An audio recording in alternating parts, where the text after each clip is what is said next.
Hi friends, welcome to channel. ಹೇಗಿದ್ದಾರೆ? ಎಲ್ಲರೂ ಚೆನ್ನಾಗಿದ್ದಾರೆ ಅಂತ ಭಾವಿಸ್ತೀನಿ. ಇವತ್ತು ನಾನು ಗೋಬಿ ರೈಸ್ ಮಾಡ್ತಾಯಿದ್ದೀನಿ. ಎಲೆಕೋಸು ರೈಸು. ಇದು ತುಂಬ ಈಸಿಯಾಗಿ ಮಾಡ್ಬೋದು, ಒಳ್ಳೆ ಟೇಸ್ಟಿಯಾಗಿರುತ್ತೆ ಕೂಡ. ಒಂದ್ಸಲ ಟ್ರೈ ಮಾಡಿ ಇದು, ಆಯಿತಾ? ಫಸ್ಟು ಎಣ್ಣೆ ಹಾಕ್ಕೊಂಡು ಸಾಸಿವೆ ಸಿಡಿಸ್ಕೊಂಡಿದ್ದೀನಿ. ಅದಕ್ಕೆ 2 ಈರುಳ್ಳಿ ಮತ್ತು ಹಸಿಮೆಣಸಿನ್ಕಾಯಿ, ಒಂದು 4-5 ಹಸಿಮೆಣಸಿನ್ಕಾಯಿ ಹೋಳು ಮಾಡಾಕೊಂಡಿದ್ದೀನಿ. ಬೆಳ್ಳುಳ್ಳಿ ಸಣ್ಣದಾಗಿ ಹೆಚ್ಚಾಕೊಂಡಿದ್ದೀನಿ.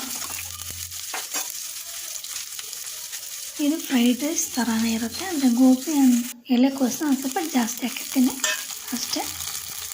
ಆಮೇಲೆ ಚಿಕ್ಕದಾಗಿ ಹೆಚ್ಚಿಕೊಂಡಿರೋ ಟೊಮೆಟೊ ಹಾಕ್ಕೊಂಡಿದ್ದೀನಿ 2.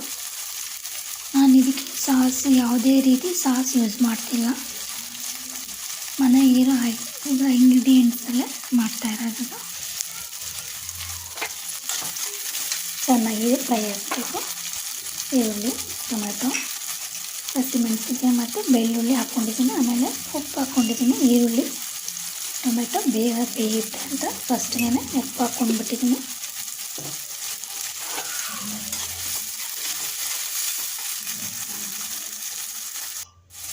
ಆಮೇಲೆ ಸ್ವಲ್ಪ ಗರಂ ಮಸಾಲ ಪೌಡರು, ಆಮೇಲೆ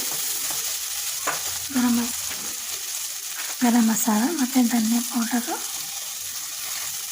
ಹಾಕ್ಕೊಂಡಿದ್ದೀನಿ. ಆಮೇಲೆ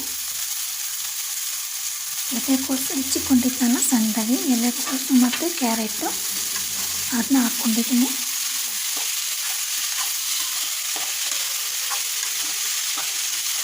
ಇದನ್ನು ಸ್ವಲ್ಪ ಚೆನ್ನಾಗಿ ಬೇಯಬೇಕು. ನೀರು ಬಿಟ್ಕೊಳುತ್ತೆ, ನೀರು ಹಾಕೋ ಅವಶ್ಯಕತೆ ಇರಲ್ಲ. ಎಲೆಕೋಸು ನೀರು ಬಿಟ್ಕೊಳುತ್ತೆ. ಸ್ವಲ್ಪ ಫ್ರೈ ಆದ್ಮೇಲೆ ನೀರು ಕ್ಲೋಸ್ ಮಾಡಿ ಸ್ವಲ್ಪ ಬೇಯಕ್ಕೆ ಬಿಡಬೇಕದು. ಈಗ ಸ್ವಲ್ಪ ನೀರೆಲ್ಲ ಬಿಟ್ಕೊಂಡಿದೆ. ಈಗ ಕ್ಯಾಪ್ಸಿಕಮ್ ಏನಿದೆ ಹೆಚ್ಚಿಟ್ಕೊಂಡಿದ್ದೀನಿ, ಅದನ್ನ ಹಾಕ್ತಾಯಿದ್ದೀನಿ. ಯಾಕೆಂದರೆ ಕ್ಯಾಪ್ಸಿಕಮ್ಮು ಬೇಗ ಬೆಂದ್ಬಿಡುತ್ತೆ. ಅದಲ್ಲದೆ ಇದಕ್ಕೆ ಜಾಸ್ತಿ ಬೇಯಿಸಬಾರ್ದು. ಎಲೆಕೋಸು ಆಗಲಿ, ಕ್ಯಾರೆಟ್ ಆಗಲಿ, ಕ್ಯಾಪ್ಸಿಕಮ್ ಆಗಲಿ, ಅದು ಬಾಯಿಗೆ ಸಿಗಬೇಕು ಖಾರ ಅಂತ. ಆಮೇಲೆ ಫ್ರೈಡ್ ರೈಸ್ ಪೌಡರ್ ಹಾಕ್ಕೊಂಡಿದ್ದೀನಿ. Fried rice powder.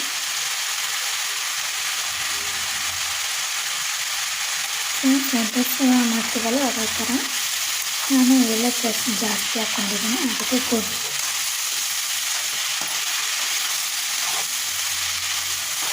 ಇದಕ್ಕೆ ನಾನು ಯಾವುದೇ ರೀತಿ ಸಾಸನ್ನ ಬಳಸಿಲ್ಲ. ನಾವು ಇದನ್ನು ಚೆನ್ನಾಗಿ ಬೆಂದ್ಕೊಂಡಿದ್ದೆ.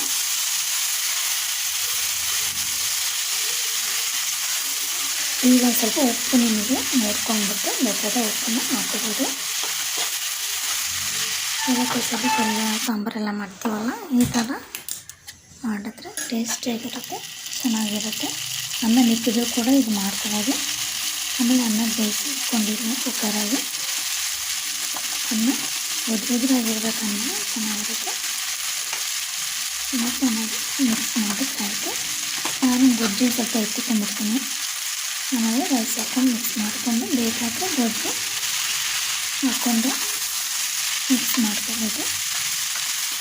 ಇದನ್ನು ಒಂದು ಸ್ವಲ್ಪ ಉರಿಲಿ ಈ ಥರ ರೈಸ್ ಮಾಡಬೇಕು. ಇದನ್ನು ಉರಿಬೇಕು. ಹೀಗಾಗಿದೆ. ಆಮೇಲೆ ಒಂದು ಸ್ವಲ್ಪ ಪೆಪ್ಪರ್ ಪೌಡರ್ ಹಾಕ್ಕೊತಾ ಇದ್ದೀನಿ, ಖಾರ ಸಿಗಲಿ ಅಂತ. ಖಾರದ ಪುಡಿ ಆಲ್ರೆಡಿ ಹಾಕಿದ್ದೀನಿ, ಖಾರ ಪುಡಿ, ಧನಿಯಾ ಪುಡಿ ಎಲ್ಲ ಹಾಕಿದ್ದೀನಿ. ಗರಂ ಮಸಾಲ ಇಷ್ಟು ಹಾಕಿದ್ದೀನಿ. ಸ್ವಲ್ಪ ಹಾಕಿರೋದ್ರಿಂದ ಮೆಣಸು, ಕಾಳು ಮೆಣಸು ಹಾಕ್ತೀನಿ. ಸ್ವಲ್ಪ ನೀರು ಹೊಟ್ಟಿಸ್ಕೊಂಡು ತಿರ್ಗಿ ಸ್ವಲ್ಪ ಕೈ ಆಡಿಸಿದ್ರೆ ಆಗೋಯ್ತು. ಯಾವುದಕ್ಕೆ ಮಾಡ್ಬೋದು. ಅನ್ನ ಮಿಕ್ಕಿದ್ರೆ ಈ ಥರ ಕೋಸು ಏನಾದರೂ ಇದ್ದರೆ ಮಾಡ್ಕೋಬೋದು. ಡಿಫ್ರೆಂಟ್ ಟೇಸ್ಟು ಸಖತ್ತಾಗಿರುತ್ತೆ. ಒಂದು ಸಲ ಟ್ರೈ ಮಾಡಿ. ಹೀಗೆ ನನ್ನ ಚಾನಲ್ನ ನೋಡ್ತಾಯಿರಿ, ಸಬ್ಸ್ಕ್ರೈಬ್ ಮಾಡ್ಕೊಳ್ಳಿ. Thank you for watching.